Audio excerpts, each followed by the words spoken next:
शरणू शरणार्थी. जर अजून आवाज मोठा पाहिजे. शरणू शरणार्थी. सुस्वागतम सुस्वागतम सुस्वागतम. शतक महोत्सवी श्री मुरुघा राजेंद्र वीरशैव लिंगायत बोर्डिंग सांगली आयोजित जगज्योती महात्मा बसवेश्वर जयंती उत्सव सप्ताह मोठ्या दिमाखामध्ये कालपासून या ठिकाणी सुरू झालेला आहे. या उत्सव सप्ताहातील सकाळच्या पारायणानंतर बसव व्याख्यानमाला आणि या बसव व्याख्यानमालेमधील दुसरं पुष्प आपण आज या ठिकाणी गुंफतो आहे. आजचे वक्ते आहेत माननीय ॲडव्होकेट श्रीकांत माळकर सर शिरोळ आणि त्यांचा विषय आहे अशी घडली मोठी माणसं. बसव मंचावरती त्यांचं आगमन झालेलं आहे. त्यांचं टाळ्या वाजवून आपण सर्वांनी स्वागत करूया. माळकर सरांना व सर्वच मान्यवरांना मी विनंती करतो की जगज्योती महात्मा समाजाचे ज्येष्ठ नेते आदरणीय ईश्वरप्पा सवरत या ठिकाणी उपस्थित आहेत. त्यांना मी विनंती करतो की आपण बसव मंचावरती यावं. अण्णा बसव मंचावरती या.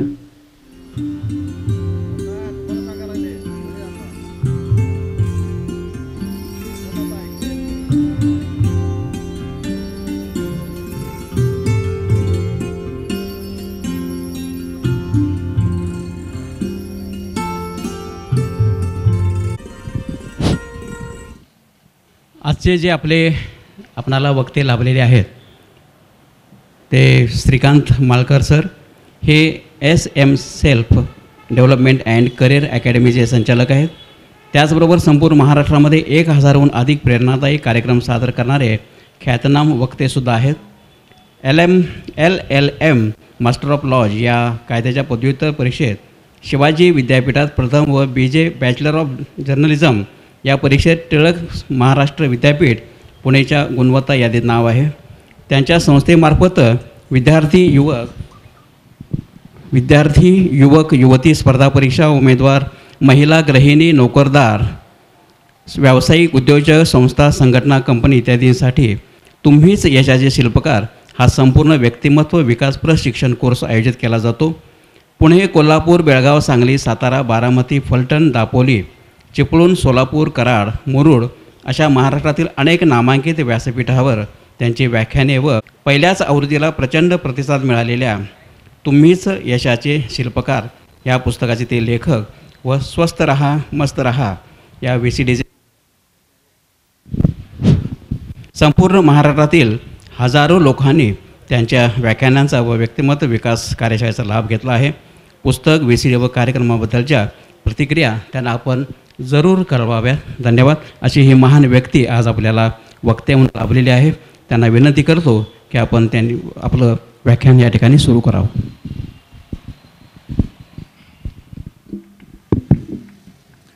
शरणू शरणार्थी. जगज्योती महात्मा बसवेश्वर जयंती उत्सव सप्ताहाच्या निमित्तानं आज या मुरुघा राजेंद्र वीरशैव लिंगायत बोर्डिंगच्या प्रांगणामध्ये उपस्थित असणारे आपण सर्व महात्मा बसवेश्वरांचे भक्त आणि आपण आयोजित केलेल्या व्याख्यानमालेचं आजचं हे दुसरं पुष्प. खरं तर मगाशी अक्कमहादेवी महिला प्रतिष्ठाननं जे रुद्रपठण सादर केलं आणि त्याच्यानंतर या प्रांगणामध्ये वातावरणामध्ये ज्या काय एक उत्साहाच्या आणि सात्विकतेच्या लहरी पसरल्या त्या पार्श्वभूमीवर मला तुमच्याशी थोडंसं हितगुज साधताना खरोखर आनंद होतो आहे. या व्याख्यानमालेसाठी या व्यासपीठावर उपस्थित असणारे संस्थेचे अध्यक्ष माननीय सुधीर सिंहासने साहेब, सेक्रेटरी माननीय सुनील कोरे साहेब, व्यवस्थापक ज्यांनी माझा परिचय करून दिला ते सतीश मगदूम सर, त्याचबरोबर आदरणीय सुशील हडदरे साहेब, माननीय विनायक शेटे साहेब, श्री रमेश दडगे साहेब, व्यासपीठावर उपस्थित असणारे सर्वच मान्यवर आणि भारती विद्यापीठामध्ये प्राध्यापक म्हणून काम करत असताना माझ्याबरोबर माझे सहयोगी म्हणून काम करणारे माझे मित्र ॲडव्होकेट अमोल डोंबे सर, त्याचबरोबर माझ्याबरोबर खास करून आलेले आमचे रोटरी क्लबचे मेजर प्राध्यापक KM भोसले सर, माझे मित्र संपादक दत्तात्रय खडके, महेश कुंभार आणि आपण उपस्थित सर्व बंधू आणि भगिनींनो. 8:05 झालेत आणि तुमच्यासमोर बोलणारी व्यक्ती 2 पेशातनं गेलेली आहे. वकिली पण केली काही वर्ष आणि प्राध्यापक म्हणून पण काम केलं. त्याच्यामुळं वेळेचं भान मला नक्की राहील. तुमच्या हृदयाची तार तुटणार नाही आणि मस्तकाची शिर उठणार नाही. पाऊण तासामध्ये तासाभरामध्ये एवढ्या सौम्य भाषेमध्ये मी तुमच्याशी हितगुज साधतो. कारण सिंहासने साहेब, बोलायला तुम्ही जयंतीच्या निमित्ताने एका वकील माणसाला बोलवले आणि वकील म्हटल्यानंतर मखदूम साहेब, ही माणसं खरं राहू द्या, किमान बरं तरी बोलतात का, अशी एक शंका आपल्या मनामध्ये सगळ्यांच्या असते. पण मनामध्ये कुठलीही शंका न बाळगता तुम्हाला आश्वासन देतो, वचन देतो बसवेश्वरांच्या साक्षीनं, देवाशपथ जे काही सांगेन ते खरं सांगेन, खोटं अजिबात सांगणार नाही. कारण ही जी वेळ आहे आत्ताची, ही खरं तर हाय अलर्ट वेळ असते कुटुंबातली आपल्या. आणि बऱ्याच टायटलने बऱ्याच मालिका घरामध्ये आता सुरू असतात. आई कुठे काय करते, सुख म्हणजे नक्की काय असतं, बाकी जास्त खोलातली नावं मला माहिती नाही. पण एवढा सगळा मोह टाळून तुम्ही ह्या बसव जयंतीच्या उत्सवाच्या निमित्ताने आयोजित केलेल्या व्याख्यानासाठी आलेला आहात, हे खरंच मनापासून कौतुक आहे सगळ्यांचं. कारण आता हल्ली ऐकण्याच्या मनस्थितीत कोण कोणाचं ऐकण्याच्या मनस्थितीत नाही. कुणाला काही सांगायची आवश्यकता नाही. प्रवचन, कीर्तन, प्रबोधन करायची आवश्यकता नाही. इतका आपण स्वतः सगळे परिपूर्ण तयार आहोत, काय आवश्यकता नाही आहे. मग तरी पण मी येण्याचं धाडस का केलं, तर एक अतिशय पवित्र असा हा कालावधी आहे. 10 तारखेला अक्षय तृतीया आहे, बसवेश्वर जयंती आहे. आणि किमान त्या महापुरुषाच्या योग्यतेची, चरणाची धूलसुद्धा, ती योग्यता माझ्याकडं नाही, हे प्रामाणिकपणानं पहिल्यांदा मान्य करतो. आणि मग मी थोड्याशी तुमच्याशी हितगुज साधतो. कारण पूर्वी आपल्याकडं काळ खूप चांगला होता. पूर्वीची परिस्थिती खरंच खूप चांगली होती. आता जमाना बदलला आहे. लहान मुलांकडं, मगाशी डोंबे सरांच्या घरी गेलो होतो, तो अथर्व नावाचा छोटा त्यांचा मुलगा बघितला. काही दुर्मिळ घरामध्ये असे संस्कार अजून टिकून आहेत. तर पूर्वी सकाळी उठल्याबरोबर, अजूनसुद्धा तुम्हा बुजुर्ग लोकांना सगळ्यांना माहीत असेल, सगळ्या पद्धतीचे, सगळ्या प्रकारचे काही श्लोक, काही मंत्र आपल्या संस्कृतीनं आपल्याला दिलेले होते. उदाहरणामध्ये सकाळी उठल्यानंतर आपल्या हातांचं दर्शन घ्यावं असं म्हटलं. म्हणजे संस्कृतमध्ये कर शब्द आहे त्याला. कराग्रे वसते लक्ष्मी, पुढं काय, करमध्ये सरस्वती, करमूले तू गोविंदम, प्रभाते करदर्शनम असं म्हटलं. मग आता ही परिस्थिती राहिली काय? कराग्रे वसते लक्ष्मी, करमध्ये सरस्वती. सकाळी डोळे मिटले, पहिल्यांदा उशाला असलेला मोबाईल लागतोय जवळ आम्हाला. हां, आता काय, उठल्याबरोबर सकाळी कराग्रे वसते मोबाईलम, हां, प्रभाते व्हॉट्सअप दर्शनम, करमूले तू फेसबुकम, प्रभाते रील्स दर्शनम. असं सगळं आता बदललं आहे. मुलांच्या हातात 24 तास मोबाईल आहे. आणि संस्कार बघायला गेलं कुटुंबामधले, जर आपल्याकडे आजी आजोबा होते पूर्वी, अजून पण काही घराण्यामध्ये आहेत, एकत्र कुटुंब पद्धती आहे. हम दो हमारे दो हे आत्ताच आहे. आणि मग अगदी ॲडव्हान्स्ड संस्कृतीमध्ये मग मा बाप फेक दो, आजी आजोबा को फेक दो, इथंपर्यंत आम्ही पुढे गेलेलो आहोत. अशा काळामध्ये की जिथं आता स्पर्धा प्रचंड आहे, प्रचंड स्पर्धेचं युग आहे. आणि अशा काळामध्ये प्रत्येक कुटुंबामध्ये एक संस्कार टिकवणं, मुलांना नीतिमत्ता सांगणं, ही गरज बनलेली आहे. आणि त्यासाठी या महापुरुषांच्या चरित्राची गरज आहे. कारण एक उदाहरण सांगतो तुम्हाला की ग्रंथालय आपल्याकडं उपलब्ध आहेत. सांगलीमध्ये आहे, महात्मा गांधी ग्रंथालय आहे, किंवा आपलं नगर परिषदेचं वि. स. खांडेकर वाचनालय आहे. आणि घरामध्ये सुद्धा काही जणांच्या पुस्तकं आहेत, नाही असं नाही, पण पुस्तक, ग्रंथ, पुस्तक हे भारतीय संस्कृतीचं मस्तक आहे. आणि ज्यानं आपलं मस्तक पुस्तकांसमोर नत केलं, त्याच्या पुढं नंतर जग नतमस्तक होतं, हा आपल्या संस्कृतीचा इतिहास आहे. म्हणून आपल्या घरी एक तरी चांगलं पुस्तक असावं, एक तरी चांगला ग्रंथ असावा, बसवेश्वरांचे चरित्र असावं, विवेकानंद असावेत आपल्याकडं, महापुरुषांची चरित्र असावीत. मग माझ्या घरच्या मुलांनासुद्धा, मुलींनासुद्धा मी जरी दुसरं काही देऊ शकलो नाही, तर जवळजवळ एक 2,500-3,000 पुस्तकांचं छोटंसं ग्रंथालय माझ्या घरी आहे. त्याच्यामध्ये सर्व प्रकारची पुस्तकं आहेत, त्याच्यामध्ये चरित्र आहेत, आत्मचरित्र आहेत, सक्सेस लिटरेचर आहे, सगळ्या प्रकारची पुस्तके मी मुलांसाठी उपलब्ध करून दिलेली आहे. आणि हे पुस्तक, हे ग्रंथ म्हणजे पूर्वीच्या काळामध्ये, स्वातंत्र्यपूर्व कालखंडामध्ये मोठी माणसं भेटायची, रस्त्यानं दिसायची, वावरायची. अनेकांना, जुन्या जाणत्या माणसांना त्यांचं दर्शन घडलं आहे, पण आम्हाला आता मोठी माणसं दिसत नाहीत.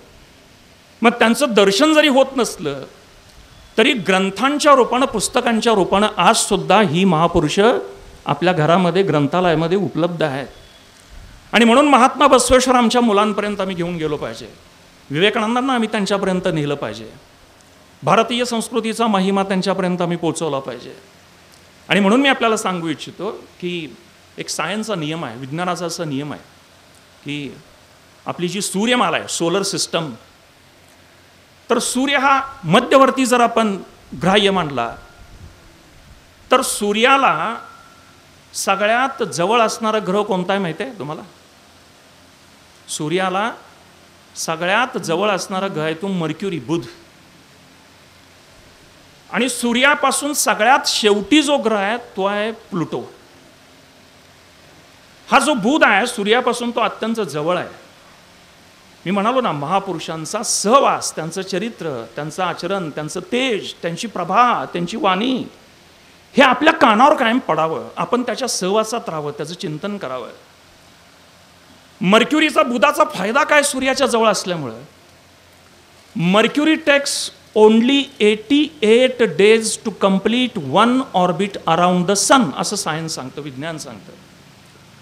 म्हणजे बुधाला सूर्याच्या भोवती एक प्रदक्षिणा पूर्ण करायला फक्त 88 दिवस लागतात, फक्त 88 दिवस. नृसिंहवाडी आपल्यापासून लांब आहे. आत्ता जे नृसिंहवाडीमध्ये आहेत, आत्ता दत्त महाराजांची आता तिथं प्रदक्षिणा सुरू असते पालखीची, ते जिथं आहेत त्यांची प्रदक्षिणा लवकर होणार. आपण आता तिथं जाऊन प्रदक्षिणा करायची म्हणली तर वेळ लागणार. बुधाला 88 दिवस लागतात. आणि प्लुटो नावाचा जो सगळ्यात शेवटचा ग्रह आहे, युरेनस, नेपच्यून आणि Pluto, Pluto takes 249 years to complete 1 orbit around the sun. प्लुटोला सूर्याच्या भोवती एक प्रदक्षिणा पूर्ण करायला 249 वर्ष लागतात, वर्ष, 249 वर्ष. आणि बुधाला मात्र सूर्याच्या भोवती एक प्रदक्षिणा पूर्ण करायला फक्त किती दिवस लागतात? 88 दिवस लागतात. याचं कारण काय? तर बुध हा सूर्याच्या सगळ्यात जवळ आहे. मला सांगायचं तात्पर्य आहे की आपण कुणाच्या जवळ आहोत, कुणाच्या सहवासात आहोत, कुणाच्या संपर्कात आहोत, आम्ही कुणाला केंद्रस्थानी ठेवून आमचं जीवन व्यतीत करण्याचा प्रयत्न करतोय, याच्यावरती माझ्या आयुष्याला काय गती प्राप्त होणार, माझ्या आयुष्याला काय तेज प्राप्त होणार, माझ्या विचारांना कोणती धार प्राप्त होणार, माझी मानसिकता कशी राहणार, माझा जीवनाकडे बघण्याचा ॲटिट्यूड, दृष्टिकोन कसा राहणार, हे कशावरती अवलंबून आहे? मी कुणाच्या संपर्कात आहे, मी कुणाच्या जवळ आहे. मग मी एखाद्या महापुरुषाच्या विचारांच्या संगतीमध्ये आहे का? मी त्यांच्या चरित्राच्या संगतीमध्ये आहे का? माझी दिवसभराची लाईफस्टाईल दैनंदिनी कशी असते, माझ्यातून बाहेर प्रक्षेपित होणारे विचार कसे असतात, याच्यावरती माझं दिवसभराचं. प्राचार्य शिवाजीराव भोसले असं म्हणतात की तुम्ही रोज कसं जगता आणि तुमचं संपूर्ण आयुष्य कसं आहे, तुमचं संपूर्ण आयुष्य कसं आहे याची संक्षिप्त आवृत्ती म्हणजे माझी रोजची लाईफस्टाईल, रोज कसं मी जगतो. आणि म्हणून मगाशी म्हटलं, प्रभाते कर दर्शनम, सकाळी उठल्याबरोबर स्मरण व्हावं, भगवंताचं स्मरण व्हावं, तीच एक ताकद आहे. आता तुम्हाला साधा प्रश्न विचारला, आता डोंबे सर वकील आहेत, त्यांनी सुद्धा केसेस भरपूर हाताळलेल्या आहेत, कोर्टामध्ये गेलं, वकिलीच्या क्षेत्रामध्ये गेलं. तुम्हालाही माहिती आहे, वृत्तपत्रामध्ये वाचत असाल, अशिक्षित लोकांपेक्षा उच्च शिक्षित लोकांमध्ये घटस्फोटाचं प्रमाण जास्त आहे. डायव्होर्स केसेस त्यांच्यामध्ये जास्त आहे. का? इगो, अहंकार. आणि जे कमी शिकलेले आहेत त्यांच्याकडे समजूतदारपणा जास्त आहे. म्हणजे शिक्षणामुळं समजूतदारपणा किंवा संस्कार येईल असं सांगता येत नाही. पण समज जर असेल, समजूतदारपणा जर असेल, तर मात्र तो संस्कार ॲडजस्ट करून घेणं म्हणतो आपण कुटुंबामध्ये जगताना. आणि म्हणून ही जी चरित्र आहेत, म्हणजे ज्ञानेश्वरांपासून तुकोबांपर्यंत आणि महात्मा बसवेश्वरांपासून अगदी अलीकडच्या सगळ्या संतांपर्यंत या सगळ्या महापुरुषांचा, संतांचा, मोठ्या माणसांचा इतिहास आणि त्यांचं चरित्र बघितलं तर त्यातनं एकच जीवनाला शिकवण देणारा एकच मंत्र तयार होत आणि तो म्हणजे अंडरस्टँडिंग, समजूतदारपणा. आणि तो जर असेल तर या मोठ्या माणसांच्या चरित्रातून शिकण्यासारखी ती गोष्ट आहे. शहाण्या माणसानं कधीही 2 पावलं माघार घेतलेली चांगलं असं म्हणतात. आणि ज्याला आयुष्यात माघार घ्यायची सवय आहे, ज्याला मागे यायची सवय आहे, तो पुढे जातो. ॲडजस्ट करणं, कॉम्प्रोमाइज करणं ही जीवनातली अतिशय मोठी गोष्ट आहे. तेच सगळे संत आणि महापुरुष सांगतात. आता थोडंसं जरा आपल्या प्रापंचिक जीवनामध्ये येऊया. आता तुम्हाला सगळ्यांना मी एक प्रश्न विचारला तुमच्याकडे बघून, तुमच्यापैकी लग्न किती जणांचं झालंय असं जर तुम्हाला विचारलं तर तुम्ही काय म्हणणार? चेहऱ्याकडे बघून कळत नाही काय आमच्या? जन्माला आलेलं लहान मूल जे असतं, मानसशास्त्रज्ञ काय सांगतात, ते दिवसाकाठी 600 वेळा स्माईल करतं. हां, लहान मुलांच्या चेहऱ्यावरती सतत स्माईल असतं, हास्य असतं. आणि मग लहानपण जे आहे, बालपण जे आहे, ते निसर्गाने दिलेली देणगी असते. आणि आत्ताचे तुमचे माझे सगळ्यांचे जे चेहरे आहेत ते आपण कमावलेली संपत्ती आहे. प्रपंचामध्ये उतरल्यानंतर आपण हासिल केलाय तो आपला चेहरा. म्हणजे बऱ्याच वेळेला असं दिसतं की आपण जर बघितलं आपल्याकडं तर बघा, लहानपण आठवा, बालपण देगा देवा असं म्हटलं, मुंगी साखरेचा रवा. हां, म्हणजे लहानपण, बालपण जे होतं ते खूप निरागस होतं, आनंददायी होतं. पूर्वीचे दिवस किती चांगले होते, सगळे स्वस्ताही होते असं म्हणायचे. एकत्र कुटुंब पद्धती होती, घरामध्ये सगळे एकत्र पंक्तीला जेवायला बसायचे, गुण्या गोविंदानं आनंदानं राहायचे, खिलाडू वृत्तीपणा होता. तुकाराम महाराजांनी तर जीवनाचा सरळ एका शब्दात मंत्र सांगून मोकळे झाले होते. काय? मन करा रे प्रसन्न, पुढं काय? सर्व सिद्धींचे कारण आहे. ते काकींना माहिती आहे बघा. मन करा रे प्रसन्न, सर्व सिद्धींचे कारण. मन जर प्रसन्न ठेवलं तर सगळ्या सिद्धी प्राप्त होतात. हे मी नाही सांगत, संतांनी सांगितलंय आणि मंत्र आहे तो. मन करा रे प्रसन्न, सर्व सिद्धींचे कारण. मग सगळ्या सिद्धी, अष्टसिद्धी आहेत त्या प्राप्त होतात केवळ मनाच्या प्रसन्नतेमुळे. मग आम्ही जर आमच्या आता 40 वर्षाचं, 50 वर्षाचं, 60 वर्षाचं अवलोकन केलं आणि सकाळी उठल्यापासून रात्री झोपेपर्यंत आमच्याच मनाचा आलेख आम्ही तपासून बघितला तर खरंच मनाने आम्ही प्रसन्न आहोत का असा प्रश्न पडतो. कारण अनेक गोष्टींनी माणसाचं आयुष्य वेढलं गेलंय. दगदग, धक्काधक्की, ताणतणाव, टेन्शन, हाय BP, लो BP, हायपरटेन्शन, गुडघेदुखी, सांधेदुखी, पाठदुखी, कौटुंबिक चिंता, वाद, भांडणं, कलह, नैराश्य. पेपरमध्ये वाचतो आपण आत्महत्यांचं प्रमाण, सगळी निगेटिव्हिटी आहे. स्पर्धेचं प्रमाण प्रचंड वाढलंय. आणि केवळ महिला वर्गामध्ये नव्हे, केवळ शेतकरी वर्गामध्ये नव्हे, सुशिक्षित वर्गामध्ये सुद्धा जीवनाकडे बघण्याचा दृष्टिकोन असा निराशावादी का बरं व्हावा? एवढं सगळं महापुरुषांनी सांगून ठेवलं आहे. संतांची वाणी पाठीशी आहे, चरित्र उपलब्ध आहेत, समग्र संत साहित्य उपलब्ध आहे. एक प्रचंड मनोबलाची किमया परमेश्वरानं तुमच्या माझ्या आतमध्ये दिलेली असताना सुद्धा हे सगळं मगाशी ज्यांचा उल्लेख केला, हे नैराश्य, BP, टेन्शन, हायपरटेन्शन, स्ट्रेस, ताण तणाव, हे का? ह्या सगळ्याचं मूळ कारण संत वाङ्मय सांगतं की माझा स्वतःचा इगो, अहंकार, मी माघार घ्यायला तयार नाही, मी ॲडजस्ट करायला तयार नाही. आणि मग जर ॲडजस्ट करायची वृत्ती नसेल, समजूतदारपणा नसेल, खिलाडूवृत्तीपणा नसेल, मन प्रसन्न ठेवता येत नसेल, ॲडजस्ट करता येत नसेल, तर मग ह्या सगळ्या गोष्टी येऊन गाठतात मग आपल्याला. आता आमच्याच कुटुंबामधले एक डॉक्टर आहेत, ते म्हणले आता हे कॉमन आहे. म्हटले सगळं काय कॉमन आहे? आता ब्लड प्रेशर, शुगर, बाकीच्या गोष्टी, दिस इज बट कॉमन, हे आता नॉर्मल झालं आहे, ह्याच्यामध्ये विशेष टेन्शन घ्यायचं कारण नाही. दिस इज बट नॉर्मल. ह्याच्या बरोबर जगायला माणसानं शिकलं पाहिजे.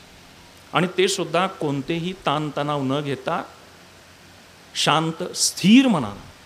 हे सगळ्यात जगात ज्याला यशस्वी व्हायचं आहे, कुठल्या क्षेत्रात असू द्या, कोणत्याही क्षेत्रात माणसाला यशस्वी व्हायचं असेल तर स्टॅबिलिटी ऑफ द माइंड, मनाची स्थिरता, ही खूप गोष्ट महत्त्वाची आहे. आणि म्हणून मगाशी मी तुम्हाला विचारलं की तुमच्यापैकी लग्न किती जणांचं झालं आहे. मग तुम्ही काय म्हटलं असता? चेहऱ्यावरनं सर ओळखा तुमचं तुम्ही, कोणाचं झालं आहे, कोणाचं झालं नाही. म्हणजे तो एक जण ज्योतिष तज्ञाकडे गेला, 30 वर्ष झाले लग्न होत नव्हती त्याचं. 30 वर्ष झाली, 32 वर्ष झाली, 35 आली तरी त्याचं लग्न होईना. मग नेहमीप्रमाणे आपण काहीतरी उपाय शोधतो आणि ते मग गेला तो तरुण त्या ज्योतिष महाराजांच्याकडं आणि त्यांना पत्रिका दाखवली. म्हटले 35 वर्ष झाली लग्न होत नाही आहे माझं आणि थोडी वर्षी की 40 येईल. मग त्यांनी ते सगळं पत्रिकेचा धांडोळा घेऊन शोध घेऊन बारीक सारीक सगळं बघितलं आणि ते म्हटले, अरे कसं आहे म्हटले, तुझ्या कुंडलीमध्ये सुखच सुकलेलं आहे म्हटले. काय लिहिलं कुंडलीत? सुखच सुकलेलं आहे. म्हणजे तू भाग्यवान आहेस म्हटले आणि का उगाच दुर्दैवाच्या फेऱ्यात पडायला लागलायस, असं त्यांचं म्हणणं होतं. म्हणजे काय सांगण्याचं तात्पर्य असं की माणूस एकटा जीव सदाशिव असं आपण म्हणतो, पण जे आता गृहस्थ धर्मात आहेत त्यांनी ते टिकवून ठेवणं हे त्यांचं कर्तव्य आहे. आणि तिथं मात्र मग कॉम्प्रोमाइज करणं, ॲडजस्ट करणं, 2 पावलं माघार घेणं, आनंदाचं वातावरण ठेवणं, मन प्रसन्न ठेवणं हे अतिशय आवश्यक आहे. आणि त्याच्यासाठी मग आपली लाईफस्टाईल आज आपण बदलायला पाहिजे. बघा आपलं जीवन एका जागी असं साचून गेलं आहे. आपण आता हल्ली मन मोकळेपणानं कोणाशी बोलत नाही. आपण अगदी दिलखुलासपणे अगदी कोणाबरोबर हसत नाही. चेहऱ्यावर आमच्या ताण, टेन्शन, तणाव ह्या गोष्टी आहेत. आपल्याला मित्र नाही आहेत, आपल्या मैत्रिणी नाही आहेत. काय बोलायचं म्हटलं तर आपण आतमध्ये घुसमटत राहतो. मग हे प्रेशर कुकरची वाफ ती फार काळ दाबून ठेवून चालत नाही. व्यक्त व्हायला पाहिजे आपण. आणि मग आपण नको त्या प्लॅटफॉर्मवर जास्त व्यक्त होतो. आता व्हॉट्सअप मीडिया इथं व्यक्त व्हायचं काय कारण नाही आहे. आपण सरळ जावं, आपल्या वयाची मैत्रीण शोधावी, तिला भेटावं, आपल्या वयाचा मित्र शोधावा, त्याच्याशी बोलावं, मंदिरात जावं, ध्यानधारणा करावी, थोडंसं नामस्मरण करावं, आपलं काय असेल ते जप करावं, मन शांत करावं. आणि काय जे काय आयुष्याचं चढ उतार सगळं भगवंताच्या चरणी समर्पित करून टाका. त्याला दुसरा पर्याय नाही, एकच शब्द आहे त्याला, समर्पण. सगळं देऊन टाकणे परमेश्वराला. मग शिल्लक ठेवल्यामुळं प्रॉब्लेम येतात. आपल्याला काय वाटतं, करता मी आहे, मग माझ्या हातात सगळं आहे. सगळी सूत्र आपल्या हातात घेतली तर मग सगळं हे ताण तणाव ह्या सगळ्या गोष्टी खांद्यावर घेऊन पाठीवर घेऊन जगावं लागतं. किती आता लहान वयात सुद्धा हार्ट अटॅक येणे, बीपीचे त्रास, शुगर, टेन्शन, सुसाईड हे सगळं आपण बघतोय. निराशाजनक परिस्थिती आहे खरोखर. आणि या मार्गातनं बाहेर पडायला फक्त संत आणि महापुरुषांची चरित्रच आपल्याला दीपस्तंभाप्रमाणे मार्गदर्शक ठरू शकतात. आणि म्हणून हसत खेळत, किती ताणतणाव असलं तरी हसत खेळत आयुष्य जगता आलं पाहिजे. आता विशेषतः तुम्हाला सांगायचं झालं तर मी सिंधुताई सपकाळांना 4-5 वेळा त्यांना भेटलो. जवळजवळ 3 ते 4 वेळा त्यांच्यासमोर माझी व्याख्यानं झाली. त्या आणि मी एकत्र कार्यक्रमात असताना घरीसुद्धा त्या आमच्या आल्या होत्या, सिंधुताई सपकाळ. त्यांच्या जीवनावरचा चित्रपटसुद्धा तुम्ही बघितला असेल, मी सिंधुताई सपकाळ बोलते म्हणून. तर त्यांचा ते आयुष्याचा जर चित्रपट बघितला तर प्रचंड त्रास आहेत, प्रचंड वेदना आहेत, प्रचंड यातना आहेत, प्रचंड निगेटिव्हिटी आयुष्यात. पण ह्या सगळ्या गोष्टींना छेदून भेदून एक स्त्री अत्यंत करारीपणानं, बाणेदारपणानं जीवनाचा कसा धैर्यानं सामोरं जीवनाला जाऊ शकते याचं एक अगदी ज्वलंत उदाहरण म्हणजे सिंधुताई सपकाळ. म्हणजे ते वाचताना, चरित्र वाचताना अनेक वेळा डोळ्यात पाणी येतं. आम्ही मुलांना खरं तर ही अशी पुस्तकं त्यांच्यापुढे टाकायला पाहिजे. त्यांना आम्ही श्यामची आई या सुट्टीत पुस्तक, आमचे किती लहान मुलं असू देत, 10वीपर्यंतचे असू देत, एक पहिली सुरुवात करावी ती श्यामची आईपासून, की ज्या आईनं मुलांवर एक चांगला संस्कार केला, नीतिमत्तेचा संस्कार केला, ते श्यामची आई आमच्याकडे असावं. मी वनवासी नावाचं सिंधुताई सपकाळांचं चरित्र आमच्या मुलांना द्यावं. मी कसा घडलो हेच सांगणारी सुद्धा चरित्र आहेत, संतांची चरित्र आहेत. ती जर आम्ही त्यांच्या पुढ्यात टाकली तर मुलं घडतील. आता काय होतं, घरामध्ये लहान मूल असलं आणि बाप कामावरून संध्याकाळी परत आला तर ते मूल येतं, बापाकडे जात नाही असं नाही, जातं, ते पळत जातं, बापाच्या अक्षरशः खांद्यावर चढतं, खिशातला मोबाईल घेतं आणि पळून जातं. बापाची गरज तेवढीच राहिली. काय पाहिजे असतं मुलांना आमच्याकडून? आमच्या खिशातला मोबाईल. आम्हीच जर त्यांच्या पुढं मालिका बघत असू की ज्या मालिकांना काय अर्थ नाही, ज्याला कथानक नाही, ज्याला काय नीतिमत्तेचं काही तात्पर्य नाही, हे आम्हीच जर बघत असलो तर मुलांना सांगायचा प्रश्नच येत नाही. म्हणून आम्ही सुद्धा मुलांना तीच वाट दाखवली पाहिजे जी आम्ही प्रत्यक्षात वैवाटतोय. आणि म्हणून आपली पालकांची जीवनशैली पहिल्यांदा बदलूया. म्हणून सकाळी उठल्यानंतर 20 मिनटं आपण किमान, आता ज्याचं जेवढं वय आहे तेवढं ॲक्च्युली, हे समजा माझं वय 40-50 आहे, तर 40 ते 50 मिनटं मी दीर्घ श्वसन, मगाशी ह्या गोष्टी मी घेणार होतो पण वेळेचं अभावामुळं, कारण त्याच्यावर 20 मिनटं जातात त्याच्यात, किमान एक 10 मिनटं, 5 ते 10 मिनटं आम्ही डीप ब्रिदिंग, दीर्घ श्वसन करायला पाहिजे. नंतर कमीत कमी आम्ही 5, 7, 9 किंवा 11 वेळा ओंकार म्हटले पाहिजेत. त्याच्यामध्ये 3 स्वर आहेत, अ, उ आणि अम. आणि अमचा जो ध्वनी आहे त्याचं गुंजन हे दीर्घ काळ व्हायला पाहिजे. म्हणजे ते सकाळी बाहेर पडताना मोबाईलची बॅटरी आपण चार्ज करतो तसं मेंदू चार्ज करणारं काय आहे, हा प्राणायाम आहे, ओंकार साधना. आणि त्याच्यानंतर किमान आम्ही एक 20 मिनटं तरी मेडिटेशन अर्थात ध्यान केलं पाहिजे. मग मी काय सांगितलं मगाशी, स्पेस नावाची जी सायन्स इन्स्टिट्यूट आहे त्यांनी सांगितलं आहे की ज्याचं जेवढं वय आहे तेवढी मिनटं किमान आम्ही मेडिटेशनला दिली पाहिजेत. 40 वय आहे तर 40 मिनटं बसलं पाहिजे. तुम्ही म्हणणार शक्य आहे का 40 मिनटं बसायचे एका जागी? हां, मग समजा आपल्याला आसन मांडी घालून बसणं शक्य नाही, खुर्चीत बसून करू शकतो आपण. एका वेळेला 40 मिनटं जमलं नाही, सकाळी 20 मिनटं, संध्याकाळी 20 मिनटं आपण देऊ शकतो, अर्धा तास देऊ शकतो, तासभर झालं तर उत्तम आहे. म्हणजे 10 मिनटं, 5 ते 10 मिनटं दीर्घ श्वसन, 5 ते 10 मिनटं ओंकारासाठी आणि 10 ते 20 मिनटं आपण मेडिटेशन अर्थात ध्यानासाठी दिलं पाहिजे. आणि त्यात तुमचं नामस्मरण सुरू असलं तर काय हरकत नाही.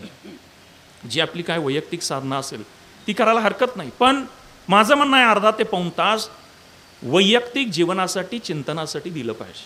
दुसरा प्रश्न माझा असा आहे, तुमच्यापैकी किती लोक सकाळी अगर संध्याकाळी चालण्याचा व्यायाम घेतात, फुकट साधा सहज एक्झरसाईज, वॉकिंग, चालणं जे आहे त्याला व्यायामांचा राजा असं म्हटलं, चालण्याला व्यायामांचा राजा असं म्हटलं आहे. मग किमान आपण, डॉक्टर्स लोकसुद्धा सांगतात की तुम्ही 45 मिनटं चाललं पाहिजे, 45 मिनिट्स नसेल कमीत कमी 30 मिनटं चाललं पाहिजे. 30 मिनटं जर तुम्ही 3 ते 6 महिने जर आपण चाललो व्यवस्थित तर काय पोटावरची चरबी, आपलं BP नॉर्मल राहतो, रक्ताभिसरण सुधारतं, सगळ्या गोष्टी चांगल्या होतात. म्हणजे अर्धा तास आपण घरातल्या बैठकीसाठी दिला, अर्धा तास फक्त आपल्याला चालायला द्यायला काय हरकत आहे. जे तरुण लोक आहेत त्यांनी मग त्यांच्या पद्धतीने एक्झरसाईज करायला हरकत नाही. वैयक्तिक साधनेसाठी 30 मिनटं, चालण्यासाठी 30 मिनटं, हे म्हणजे लाईफस्टाईल. आपल्याला दिवसाचे किती तास दिलेत परमेश्वराने? किती? 24 तास दिलेत. 24 तासांची मिनटं किती होतात बघायला गेलं तर 1440 मिनटं होतात. 1440 मिनटं. आणि या 24 तासातला फक्त वैयक्तिक जीवनासाठी आपल्याला फक्त 1 तास फक्त द्यायचा आहे. अर्धा तास साधना आणि अर्धा तास आपलं चालणं. आणि बाकी गोष्टी दिवसभरामध्ये आपल्या लाईफस्टाईलकडे आपलं लक्ष पाहिजे, म्हणजे विचारांकडे लक्ष पाहिजे. आणि मग आहार, आपलं जीवन ज्याच्यावरती आपल्याला काय दीर्घायुष्य व्हायचं आहे, सुखी व्हायचं आहे, प्रसन्न मनाने जगायचं आहे, आनंदाने जगायचं आहे. तुम्ही आता बरेच ऐकता जगणं सुंदर आहे, जीवन सुंदर आहे वगैरे वगैरे. किती जीवन सुंदर आहे आणि कसं सुंदर आहे ते आपल्याला चटके ज्यांना खाल्लेत, बसलेत, पोळलेत त्या प्रत्येकाला माहीत असतं. पण त्यातूनही खरोखर जीवनाकडे सकारात्मक दृष्टिकोनानं बघता येतं. खिलाडू वृत्तीपणा असेल, सामंजस्य असेल, थोडासा विनोदाच्या वळणानं, विनोदाच्या अंगानं आयुष्याचा अर्थ सुखकर बनवता येतो महापुरुषांचा साक्षीनं, संतांच्या चरित्रानं. पु ल देशपांडेंचं नाव आपण सगळ्यांनी ऐकलंय. संसारात, कुटुंबात, प्रापंचिक जीवन जगत असताना थोडंसं चढ उतार, ताणतणाव सगळ्यांच्या आयुष्यात असतातच, कोणाच्या आयुष्यात नसतात. सुरुवातच लग्नाच्या दिवशीपासून होते. लग्न झालं, इकडं अक्षता पडल्या की तिकडं बाकीचे फटाके वाजवत असतात मोठमोठ्याने मागं. म्हणजे ह्या आवाजाची सवय बाबा आता ठेव तुझं तू, या अर्थानं ते फटाके वाजवत असतात मागं आणि ते वाजतच राहतात मग आयुष्यावर. मग त्याचा किती परिणाम करून घ्यायचा, हे आपण किती फ्लेक्झिबल आहे, मन किती फ्लेक्झिबल आहे, लवचिक आहे, ह्याच्यावरती अवलंबून आहे. मग जर आपण जरा खिलाडू वृत्तीचे असू, प्रेमाने असू, समंजस राहू, 2 पावलं मागं घ्यायची तयारी असेल तर काय किती वादाचा प्रसंग असला, बऱ्याच कुटुंबात घडतं असं. येत आहेत वकील मंडळी, आम्ही सुद्धा बघतोय, प्रत्येक ठिकाणी आहे, त्याच्या एव्हरीथिंग इज कॉमन, कुणी स्पेशल नाही आहे, इथं कुणी वेगळं नाही आहे. सगळीकडे हे ताणतणाव, चढ उतार, वाद भांडणं आहे. मग करायचं काय? शब्दानी शब्द वाढत जातो, मग वाद वाढतात.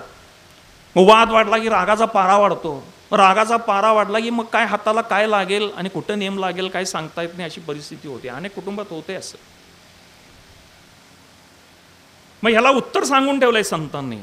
हां, आता बाकी मंत्र आहेतच, पण जाणीवपूर्वक आपल्याला काय त्रास होत असेल, आपली चूक नसताना आपल्या वाटणीला काही त्रास येत असेल, तरी सुद्धा शांतच राहणं, मौन धारण करणं हा संतांनी सांगितलेला मार्ग आहे. होतात काही लोकांची वृत्ती तशी असते, मग ते टोमणे मारणे, तुम्हाला त्रास देणे, बोलणे, तुमच्या सहनशीलतेचा अंत होईपर्यंत तुमची परीक्षा बघणे, हे समोरच्याकडनं चालू असतं प्रक्षेपण. त्याला एकच मंत्र आहे, ओम दुर्लक्षाय नमः, ओम इग्नोराय नमः. इंग्लिशमध्ये पाहिजे असलं तरी पण सांगतो. इग्नोर करणे, दुर्लक्ष करणे, आणि बी बिझी. माझ्या कामामध्येच मी जर व्यस्त राहिलो 24 आवर्स, कशाला मला लागतंय कुटुंबात काय चाललंय, ह्याचं काय झालं, त्याचं काय झालं, मला वेळच नाही आहे. म्हणजे मी जर माझ्या शेड्यूलमध्ये जर बिझी असेन, तर मग ह्या बाकीच्या गोष्टी येऊन धडकायचं कारण नाही आहे. त्या लुई पाश्चरला लग्न ठरलं होतं, त्याचं शास्त्रज्ञ माणूस. आणि तुम्हाला सगळ्यांना माहिती आहे की आपण जे बाजारातनं दूध आणतो तयार, त्या पिशवीवर लिहिलं असतं बघा, पाश्चराइज्ड मिल्क असा शब्द आहे त्याच्यावरती. म्हणजे अत्यंत उच्च डिग्रीला दूध उकळलं जातं, पुन्हा तेवढ्याच खाली नेऊन त्याला थंड केलं जातं, आणि मग 2 दिवसासाठी आपल्याकडे ते राहू शकतं. याचा शोध लुई पाश्चर नावाच्या शास्त्रज्ञानं लावला, म्हणून त्याच्यावरती काय लिहिलं जातं, पाश्चराइज्ड मिल्क असं लिहिलं जातं.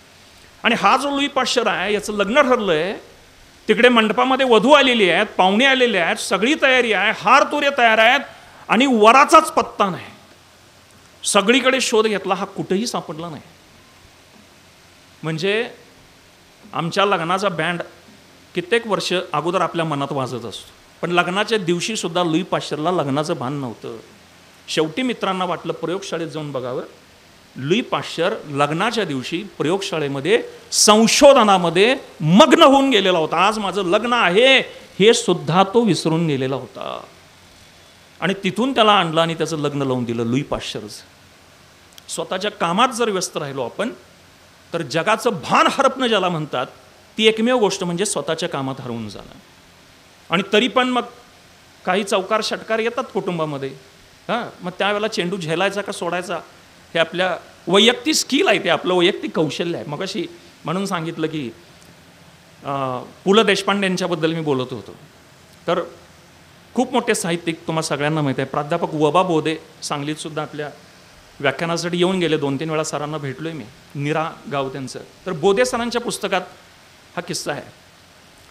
पुण्याच्या मंडईमधून पु ल देशपांडे आणि सुनीताबाईंनी चालल्या होत्या, आणि पुलंना मटाराच्या शेंगांची भाजी आवडायची.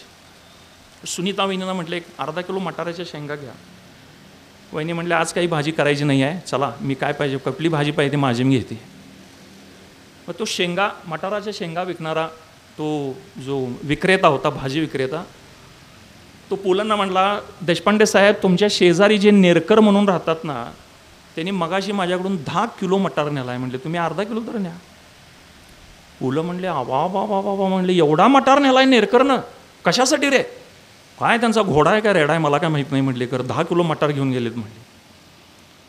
मग आता परत सुनीता वहिनींना सांगायची सोय पण नाही, घ्या एक अर्धा किलो मटार म्हणून. वहिनी पुढे गेल्या होत्या, पुलं पण मागं पुढे गेले होते त्यांच्या.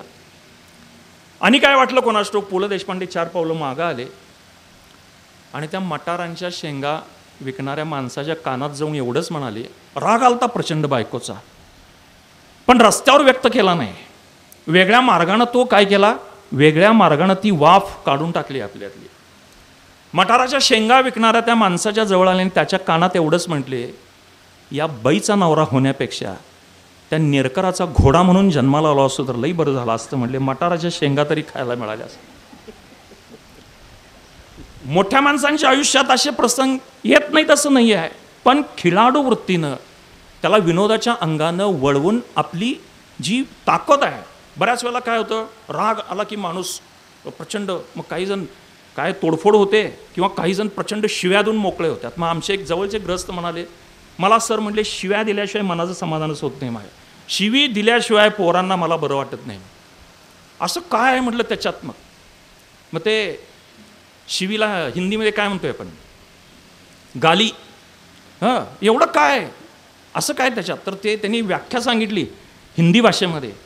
तर ते गाली शब्द आहे तो, हाथ और पैर के बजाय मौखिक रूप से की गई जो हिंसा है जिससे आत्मा को असीम शांति मिलती है उसे गाली कहते हैं.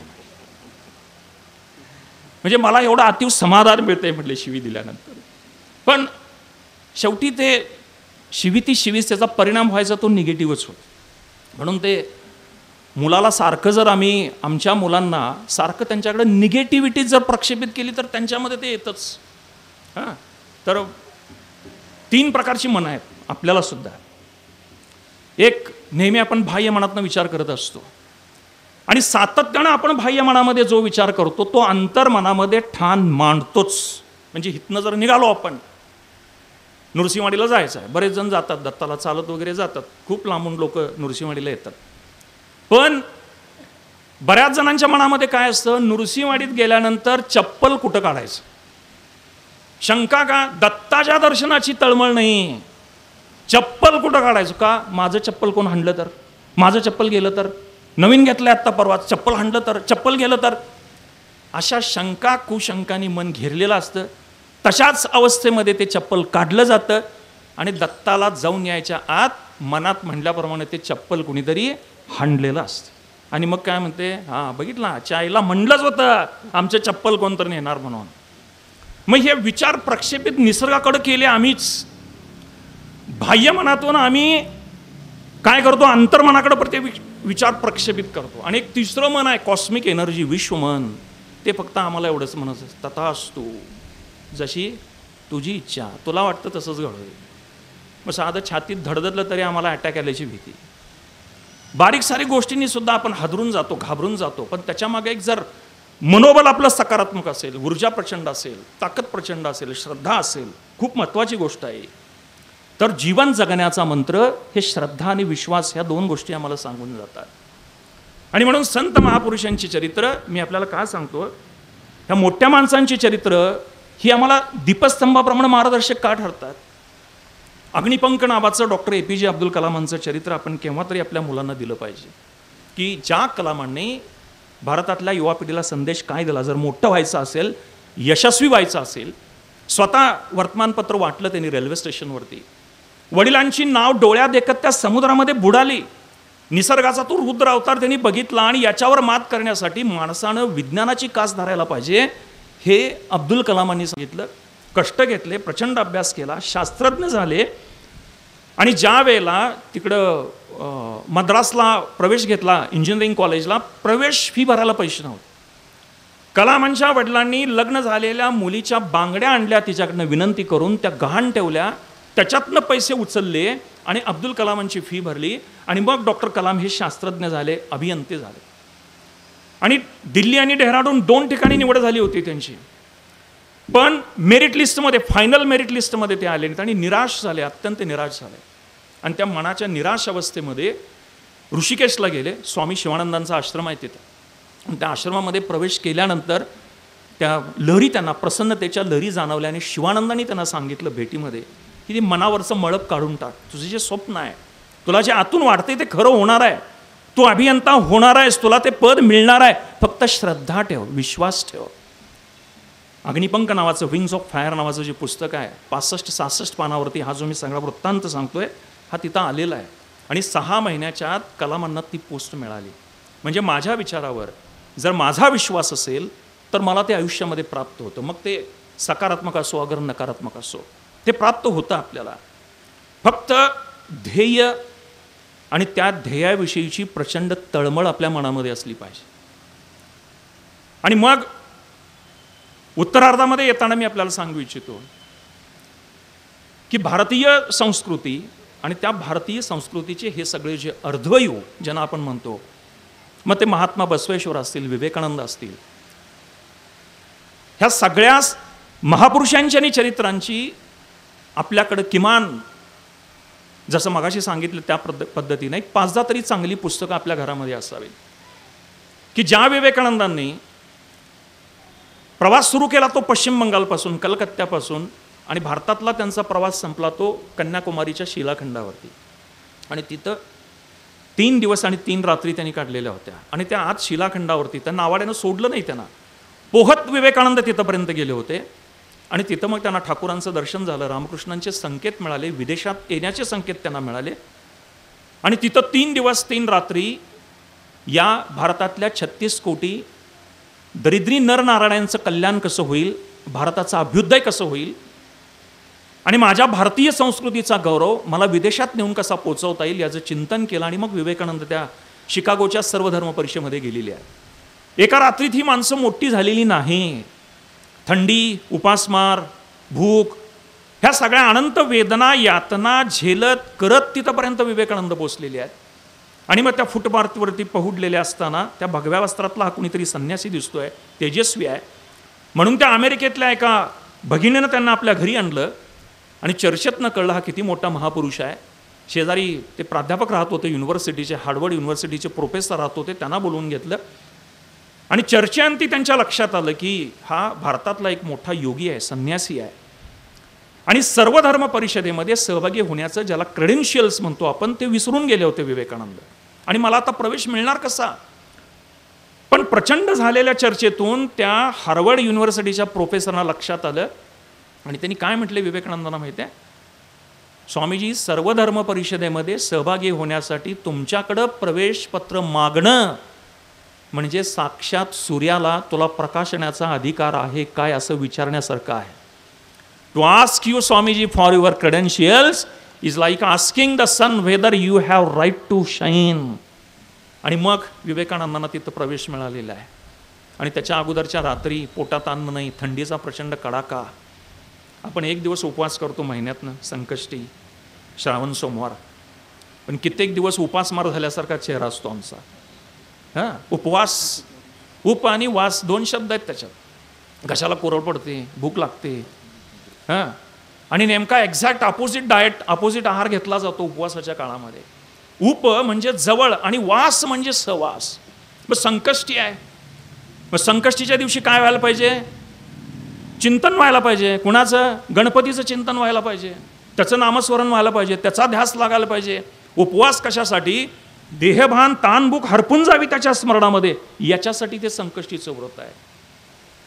ते राहतं बाजूला, दिवसातनं 100 वेळा कॅलेंडर बघतोय, संकष्टी चंद्रोदय किती वाजता आहे, मग त्याला उपवास म्हणता येत नाही.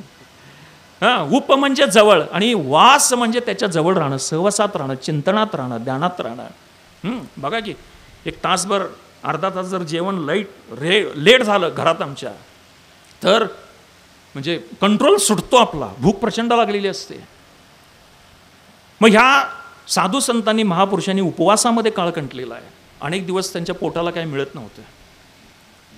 तुकाराम महाराज दिवसभर राबायचे शेतामध्ये. आणि मग ते बायकोनं सांगितलं होतं पोरांना जरा येताना ऊस खायला घेऊन या आज म्हणून. मग ती ऊसाची मुळे आणले आणि आता शेवटी तुकाराम महाराज ते संत हे सगळे जे असेल ते सगळं वाटून टाकणार. मग ते बसवेश्वर असू देत, तुकाराम असू देत, त्यांनी जगाला फक्त वाटायचं काम केलं, द्यायचं काम केलं, घ्यायचं काम केलं नाही. आणि मग ते गावातनं डोक्यावरनं मोळी घेऊन येता येता पोरांनी गावच्या सगळे ऊस संपवले. एक ऊस शेवटी शिल्लक राहिला. बायकोनं विचारलं बाकीचे ऊस काय झाले? म्हणजे मुलांनी मागून टाकले, गावातल्या देऊन टाकले, वाटून टाकले म्हणले. त्यांना बायकोला राग आला प्रचंड. एक तर दिवसभर जाता शेतात काम करता, एक ऊसाची मुळी आणली तर एक ऊस होऊन गेला. प्रचंड राग आला बायकोला. त्याच ऊसानं तुकाराम महाराजांना मारलं बायकोनं, आणि त्याचे 3 तुकडे झाले. त्या परिस्थितीमध्ये तुकाराम महाराज म्हणतात बायकोला, आवले किती माझा पांडुरंग दयाळू आहे बघ, मी चिंता करत होतो आता घरच्या पोरांना काय द्यायचं, 3 पोरं आहेत, तू आहेस, बरोबर 3 तुकडे झाले म्हणले पांडुरंगाच्या कृपेनं, घे म्हणले, तुला एक घे, त्या महादेवला एक दे आणि काशीला एक दे म्हणले. याला म्हणतात जगण्याचा दृष्टिकोन. शक्य आहे काय? वास्तवात हे सांगणं खूप सोपं आहे, बोलणं खूप सोपं आहे, पण ते वाट्याला ती जर उपेक्षा आली, ती अवहेलना आली, ती निंदा आली, तर त्यातून तरुण जाणं, त्यातून जगून दाखवणं त्याच्यासाठी फक्त गुरुचरण, संतचरण आणि भगवंताची श्रद्धा कामाला येते, दुसरं काही कामाला येत नाही. आणि मग सगळे संत महापुरुष, सगळी घडलेली मोठी माणसं ही आम्हाला एकमेव जीवनाचा संदेश देतात की आपण थोडंसं संयम बाळगला पाहिजे, शांत राहिलं पाहिजे. मग ते बुद्धाचं चरित्र असू दे, महावीराचं असू दे, बसवेश्वरांचं असू दे. महात्मा बसवेश्वरांचं आयुष्य किती होतं? किती वर्ष आयुष्य लाभलं बसवेश्वरांना? 36-37 वर्षांचं आयुष्य लाभलंय फक्त महात्मा बसवेश्वरांना. छत्रपती शिवाजी महाराजांना फक्त 50 वर्षांचं आयुष्य लाभलं. संभाजी महाराजांना फक्त 32 वर्षांचं आयुष्य लाभलं. म्हणजे जी मोठी माणसं होती ती खरंच खूप कमी जगली ती, पण कमी जीवनाच्या प्रवासामध्ये सुद्धा जीवनाचा एक खूप मोलाचा मंत्र आहे, खूप चांगला मंत्र, जगण्याचा एक खूप चांगला संदेश ही माणसं आम्हाला देऊन गेली.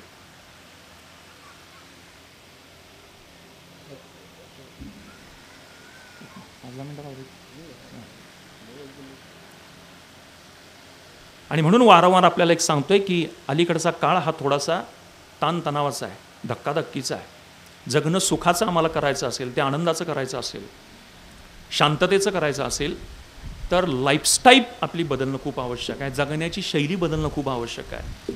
आणि म्हणून म्हटलं की एकमेकांशी मन मोकळेपणानं बोलूया, प्रेमानं बोलूया, थोडी माघार घेऊया, काय हरकत नाही आहे. समजा माझी चूक नाही आहे तरी मी माघार का घ्यायची असं म्हटलं तर मग पुन्हा तिथं आपला इगो किंवा अहंकार डोकावतोच.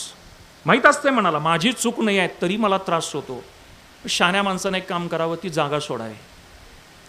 जागा सोडली की बरेच प्रॉब्लेम सुटतात. पण तुम्ही म्हणणार परत मग संध्याकाळी जागेवर यावं लागतेच की, मग त्याला इलाजच नाही आहे, जागेवर यायलाच पाहिजे संध्याकाळी. शेवटी स्वीकारलंय, प्रपंचाचं व्रत स्वीकारलंय म्हटल्यानंतर त्यातनं जायला पाहिजे. पण थोडंसं बॅटरी पुन्हा चार्ज करून, मन शांत करून, स्थिर ठेवून, थोडंसं ऊर्जा जी आहे, एनर्जी जी आहे ती परत अक्वायर करून परत आपण प्राप्त करून येऊ शकतो. आणि मग ह्याच्यासाठी थोडंसं आपल्या जीवनाला मी सांगितलं की एक मित्रमंडळ आपलं चांगलं असावं, तिथं आपल्याला व्यक्त होता यावं. नाहीतर आता 24 तास माणसं फक्त मोबाईलवर व्यक्त होतात, आता एकमेकांशी थेट नाही बोलत आपण. आता हे बघितलं आपण, जर व्हॉट्सअप उघडलं, ग्रुप उघडले, तर एक एक वेळेला एवढं कन्फ्यूज होऊन जाते सगळं. वरती फोटो असतो वाढदिवसाचा शुभेच्छा, खाली 2 मिनिटांना भावपूर्ण श्रद्धांजली.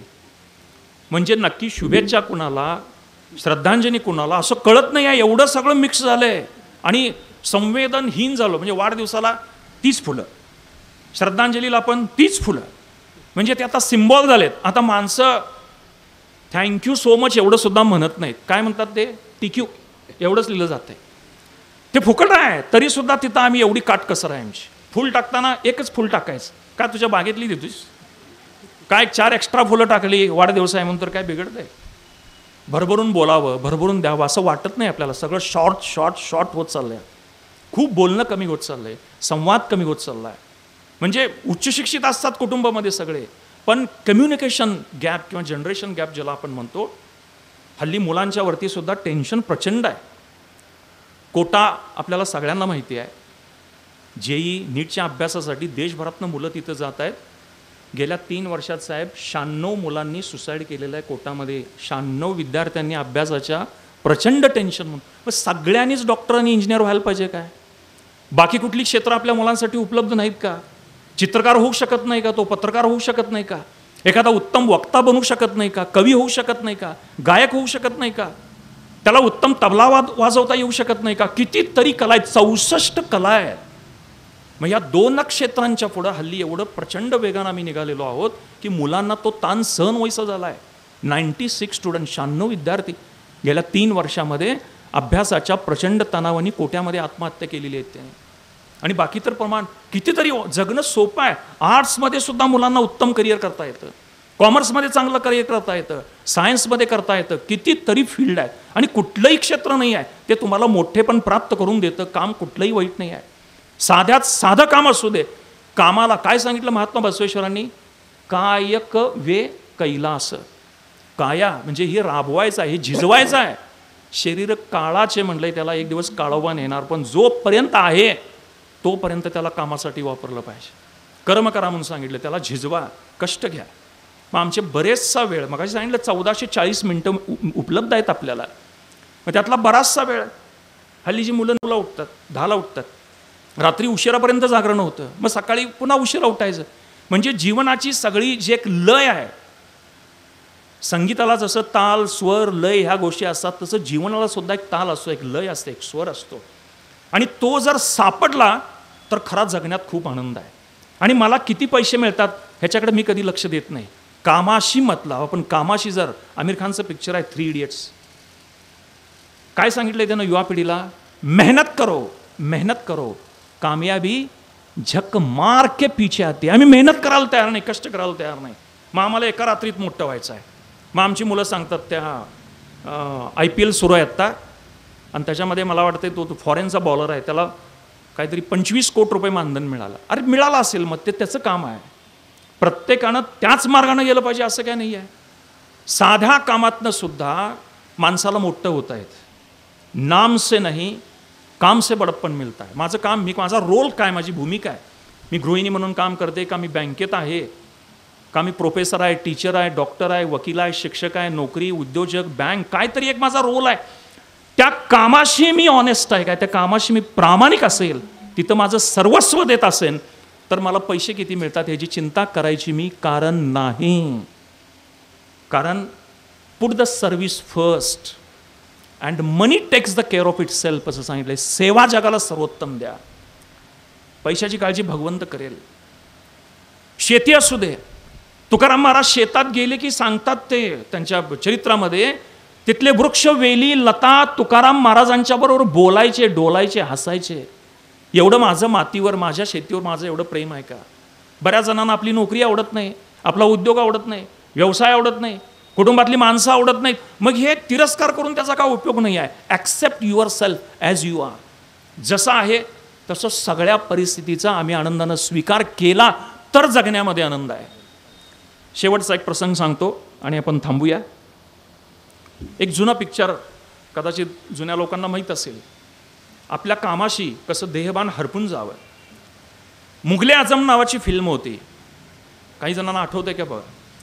आणि या चित्रपटाला के अब्बास नावाचे त्याचे डायरेक्टर होते, दिग्दर्शक होते, आणि नौशादजींनी त्या फिल्मला संगीत दिलं होतं. ते कसं दिलं होतं, नौशादजी एकदा आपल्या घरी बसले होते आणि एका दुसऱ्या चित्रपटाचं गीत तयार करण्याचे कंपोजिंगमध्ये ते हरवलेले होते. आणि एवढ्यात अब्बास तिथं आले, त्यांची तंद्री लागलेली आहे. म्हणजे एखादी व्यक्ती जसं आपल्या कामामध्ये स्वतःला हरवून जाते, देहभान हरवून जाते, काम कुठलंही असू दे, साधं झाडायचं, पुसायचं, लोटायचं काम असलं तरी ते मनापासून करावं, परत कोणाला दुसऱ्याला ते करायला लागू नये, इतकं आपल्या कामाच्या बाबतीत आपण बर हुकूम चोख असावा. नौशादजी दुसऱ्या एका चित्रपटाच्या संगीताची धून तयार करण्यामध्ये हरवले होते, तंद्री लागली होती. अब्बास त्यांच्या घरामध्ये आले आणि त्यांच्या मुघले आझम फिल्म त्यांची, त्यांना वाटत होतं की नौशादजींनी या माझ्या पिक्चरला संगीत म्युझिक दिलं पाहिजे. आणि ते आले, बघितले नाही काय नाही, त्यांच्या हार्मोनियमवरती खिशातनं 50,000 रुपयांच्या नोटांची बंडलं काढली आणि धाडदिशी त्यांच्या हार्मोनियमवरती ठेवली आणि नौशादजींची तंद्री भंग झाली. तिने खाड दिशी डोळे उघडले, पैशाकडे बघितलं, वर बघितलं तर समोर अब्बास डायरेक्टर फिल्मचे. त्यांनी विचारले क्या है.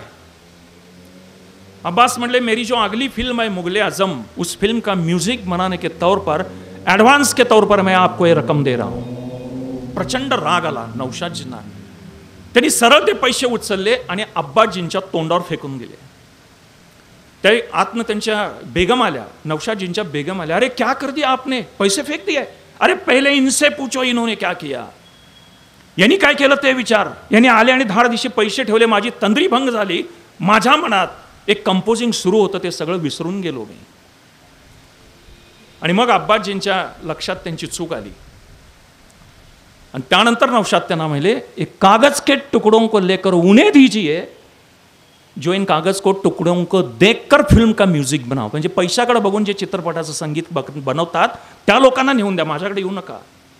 अब्बासजींच्या चूक लक्षात आली, त्यांनी माफी मागितली, क्षमायाचना केली, बेगमनी सांगितलं आणि मग त्यांच्या रागाचा पारा खाली आला.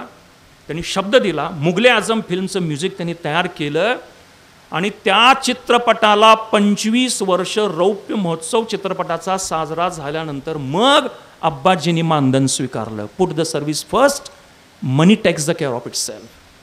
मी माझ्या व्यवसायातनं, माझ्या भूमिकेतनं मी जे काय रोल आहे त्यातनं समाजाला मी हुकूम 100% माझं देतोय का? तिथं जर मी प्रामाणिक असेन तर मला किती परतावा मिळतो याची काळजी करायची मी कारण नाही. आणि म्हणून भगवद्गीतेमध्ये सांगितलंय, अनन्य चिंतयन्तो माम ये जनाः पर्युपासते तेषाम नित्याभियुक्तानाम, पुढचे शब्द LICने घेतलेले आहेत, योगक्षेमम वहाम्यहम. काय सांगितलं भगवंतानी?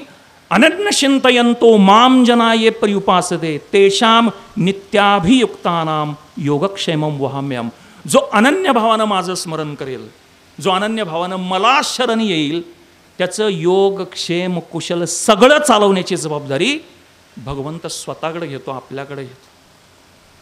आणि म्हणून आपल्या भूमिकेशी आपल्याला जे काय भगवंतानं दिलंय, छोटा मोठा रोल असेल, आपली काय भाकरीचा चंद्र आहे झोपडीत का आपला दिवाणखाना आहे, भगवंताच्या कृपेनं जे आलंय तसं आनंदानं स्वीकारलं पाहिजे. आणि म्हणून त्या नेहमी मला संत तुकडोजी महाराजांची आठवण होते की त्यांची एक कविता आहे, 9वीच्या पुस्तकामध्ये आहे ती आत्ता, या झोपडीत माझ्या. खूप सुंदर कविता आहे, किंवा मुलांना तुमच्या जरूर वाचायला द्या. तर असे आपल्या देशामध्ये अनेक नररत्न घडून गेले, अनेक कवी घडून गेले, लेखक घडून गेले, साहित्यिक घडून गेले, विचारवंत घडून गेले, स्वातंत्र्यपूर्व काळामध्ये नेतृत्व घडून गेली. दीपस्तंभ नावाच्या पुस्तकामध्ये प्राचार्य शिवाजीराव भोसले यांच्या अशा 47 महापुरुषांच्या चरित्राचा वेध भोसले सरांनी घेतला. ही कशी घडली मोठी माणसं. लाल बहादूर शास्त्री आपल्या देशाचे पंतप्रधान होते, पण या महापुरुषाचं अख्ख्या भारतामध्ये एकाही गावात घर नव्हतं स्वतःच्या मालकीचं. पंतप्रधान होते आणि त्यांच्या फाटलेल्या धोतराच्या सोग्यापासून त्यांची बायको स्वतःला ब्लाऊज शिवायची. रेशनची साखर संपली तर बिन साखरेचं दूध पाजायचं मुलांना, पण कधीही बाईनं परिस्थितीबद्दल तक्रार केली नाही. पगारातले पैसे काटकसरीनं वाचून सायकल घेतली मुलाला. शास्त्री म्हटले, हे सुद्धा पैसे जास्त होतात, सरकारला आता उद्या सांगणार माझा 10 रुपयानं पगार कमी करा म्हणून. एवढी बचत करून तू सायकल घेतलीस मुलासाठी. ही माणसं कशी जगली असतील. दक्षिण भारतामध्ये अरियलूर रेल्वे स्टेशनवर रेल्वेचा अपघात झाला, त्यावेळेला शास्त्री रेल्वे मंत्री होते. नैतिक जबाबदारी स्वीकारून शास्त्रीजींनी आपल्या पदाचा राजीनामा दिला. आणि आजच्या घडीला बघतोय आपण वातावरण सगळीकडे, वैयक्तिक पातळीवर जाऊन खालच्या दर्जावर होणारी टीका टिप्पणी बघितली तर येणाऱ्या पिढीनं आजच्या पिढीकडनं काय आदर्श घ्यायचा आणि पुढे वाटचाल कशी करायची हा खरोखर एक यक्ष प्रश्न आहे. पण त्यातूनही मार्ग निघेल या भविष्यातल्या पिढीबद्दल खरंच मी खूप आशावादी आहेत. आपल्या घरची मुलं चांगली आहेत, त्यांना पाठीशी राहणं, प्रेरणा देणं, प्रोत्साहन देणं, पाठ थोपटणं खूप गरज आहे. त्यांच्याकडं सुद्धा काहीतरी ऊर्जा आहे, त्यांच्याकडं हुशारी आहे. त्यांना फक्त आपण त्यांची एनर्जी प्रॉपरली आपण चॅनलाइज करूया, या संत महापुरुषांच्या चरित्रापर्यंत त्यांना आणूया, त्यांना जगण्याचा किरण दाखवूया. कारण एक जुना चित्रपट आहे, त्याच्यातलं एक छोटंसं गीत आहे, इंसाफ की डगर पे बच्चों दिखाओ चल के, ये देश है तुम्हारा, नेता तुम्ही हो कल के. इंसानियत के सर पर इज्जत का ताज रखना, तन मन की भेंट देकर भारत की लाज रखना. जीवन नया मिलेगा अंतिम चिता में जल के, इंसाफ की डगर पे बच्चों दिखाओ चल के, ये देश है तुम्हारा, नेता तुम्ही हो कल के, ये देश है तुम्हारा, नेता तुम्ही हो कल के. हाच येणाऱ्या पिढीला या मोठ्या माणसांच्या चरित्रातून हाच संदेश त्यांनी घ्यावा. आपलं आयुष्य घडवावं. कितीही मोठे झालो आपण, गर्भ श्रीमंत झालो, विदेशात गेलो, अमेरिकेत गेलो, तरी आपल्या मातीशी नाळ त्यांनी कायम जोडलेली ठेवावी, एवढीच त्यांच्याकडनं प्रामाणिक अपेक्षा करतो. याच मातीत जन्मलेले आपले सुपुत्र आमच्या कोल्हापूर जिल्ह्यातले, शिरोळ तालुक्यातले, भारताच्या परराष्ट्र खात्याचे मुख्य सचिव झाले, ज्ञानेश्वर मुळे त्यांचं नाव. आणि माती पंख आणि आकाश हे त्यांनी लिहिलेलं पुस्तक तुमच्या मुलांना केव्हा तरी जरूर वाचायला द्या. आज हे ज्ञानेश्वर मुळे साहेब इकडं आले की जिल्हा परिषदेच्या शाळेत जाऊन मराठी शाळेंमधल्या मुलांबरोबर बोलत बसतात, संवाद साधतात. अशी मोठी माणसं आहेत. चांगुलपणाची चळवळ नावाची त्यांची चळवळ सुरू आहे. समाजामध्ये अजून ही चांगली लोक आहेत, सज्जन लोक आहेत, त्यांच्या ऊर्जेवरती हा समाज अजून टिकून आहे. आपण त्यांची उतराई होऊया, ऋणी राहूया, या येणाऱ्या पिढीपर्यंत हा विचारांचा वारसा पोचूया. गेले जवळजवळ तासभर तुम्ही मला सहन केलं. तुमच्यासुद्धा सहनशीलतेची दाद द्यायला पाहिजे. कारण मागची सुरुवातीलाच मी म्हटलं होतं की कोण कुणाच्या ऐकण्याच्या मनस्थितीमध्ये नसतानासुद्धा एवढ्या शांततेने तुम्ही मला सहन केलं. बोलताना माझा कुठं काही शब्द घसरला असेल तर मनपूर्वक या ठिकाणी दिलगिरी व्यक्त करतो.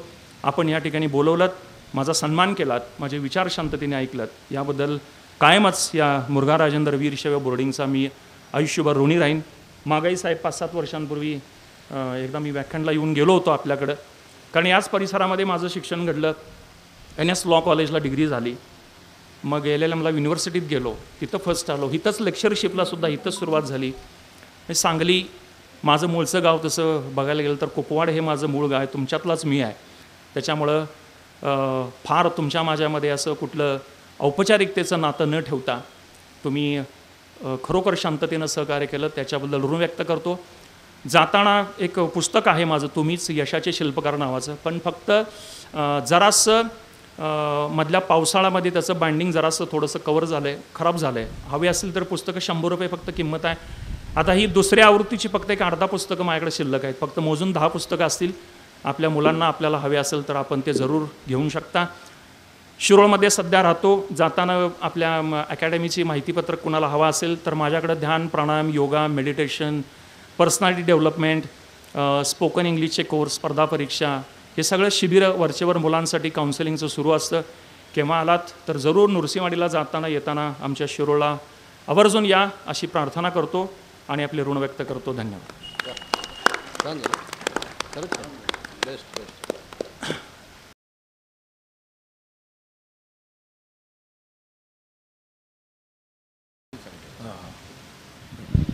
मोठी माणसं कशी घडली, त्यामध्ये स्वामी विवेकानंद असतील, लालबहादूर शास्त्री असतील, शास्त्रज्ञ असतील, ज्ञानेश्वर मुळे सर असतील, ही माणसं कशी मोठी झाली, कशी घडली, हे अत्यंत उदाहरणासह मार्मिक अशा शब्दामध्ये मालकर सरांनी आपल्याला या ठिकाणी कथन केलेलं आहे. धन्यवाद सर. बसवांनांची आरती होणार आहे. तत्पूर्वी तुमच्यासाठी एकदा तुम्ही टाळ्या वाजवून घ्यायच्या आहेत. आमच्या कालच्या प्रतिसादाला, कालच्या आवाहनाला प्रतिसाद दिला आहे आणि खरोखर चेअरमन साहेबांनी एक सांगितलं तर माझ्या आवाहनाला दाद देऊन तुम्ही 10 जणांना घेऊन आलेला आहात. तुमच्यासाठी एकदा टाळ्या.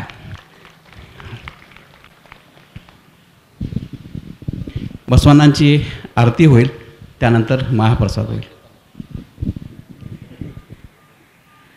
जय गुरु बसवेशा, जय तु जगद्गुरु बसवेशा, जंगम रूप तु बसवेशा, जगदोदारक बसवेशा, कल्याणकारी बसवेशा, कारुण्यमूर्ती बसवेशा, कायक योगी बसवेशा, कैवल्यदाता बसवेशा, जय गुरु बसवेशा, जय तु जगद्गुरु बसवेशा, निर्गुण रूपा बसवेशा, निष्कल लिंग तु बसवेशा, अकार उकार मकार मूलक ओंकार तुची बसवेशा, जय गुरु बसवेशा, जय तु जगद्गुरु बसवेशा,